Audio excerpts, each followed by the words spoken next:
Ромите, иако пред вирусот се соочуваа со сериозни проблеми од делот на инфраструктурни проблеми па пристап до образование, здравство и вработување, ние по самиот почеток на кризата во општина Тетово конкретно, ако сакаме да разговараме, имаме населби во кои што се уште за жал ромите немаат пристап до вода, канализација и до најосновни средства за одржување на лична хигиена според препораките на Светска здравствена организација и препораките на владата, во кои што редовно треба да миеме раце, да одржуваме дистанца, хигиена и да носиме маски.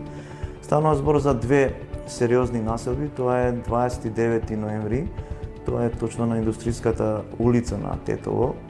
Таму живеат околу 40 семејства во кои што немаат пристап до најосновни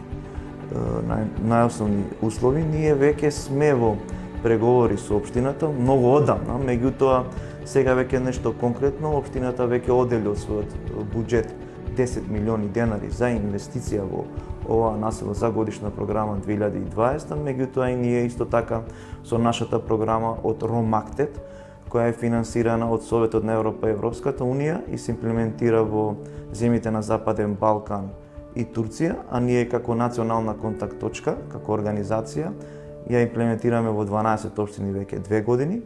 Како главен партнер национален ние Министерството за труд и социјална политика и кабинетот на министер без ресор, одговорен за имплементација на националната стратегија за роми. И ние фактички со оваа програма имавме можност да доделиме мали грантови. Имаме мал грант околу 9800 евра, во кој што го кофинансираме општината за оваа активност и веруваме дека после изборите, бидејќи сега е таков периодот на објавување на тендери, сензибилен, ќе го решиме проблемот на долгорочен проблем во таа населба.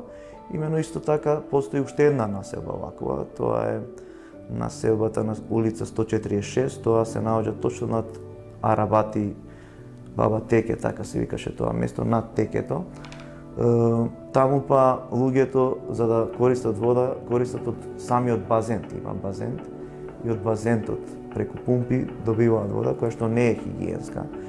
И таму исто така е еден од сериозните предизвици во општина Тетово за пристап до основна хигиена, до основни средства, до основна вода, канализација и пристап на патишта. За жал, оваа приказна не е само во Тетово, во сите 12 општини кои што ние работиме. Станува збор каде сега завршува асфалтот, таму почнува ромската населба. И генерално со сите 12 општини, со градоначалниците во кои што комуницираме, тие сите населби се надвор од детални урбанистички планови. И тоа не е денес, не беше вчера, туку станува збор за 30-40 години населби, во кои што никој не ги гледа. Преку кабинетот на министер без ресор има активности, државата одделува 10 до 20 милиони денари годишно, меѓутоа тоа се малу средства за да се решат толку големи проблеми.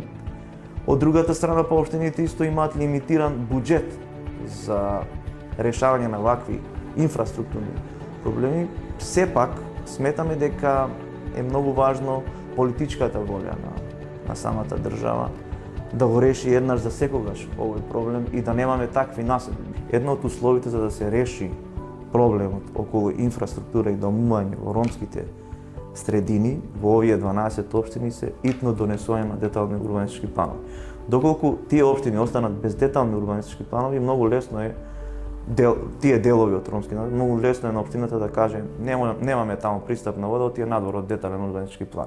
И тука паѓа целата приказна, се додека не се донесат детални урбанистички планови, а тоа треба владата да го превземе, мислам дека на повисоко ниво, во овие населби секогаш ќе имаме такви населби. Општините брзо тоа го негираат кога ќе ги прашаш, ќе речат да, таму ромите се населени како да биле вчера населени. Се населени и дека немаме таму детални, поради таквата причина нема пристап до вода, струја, канализација, патишта.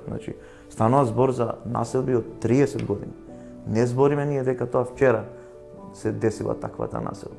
Овие населби се 30 до 50 години, постоечки.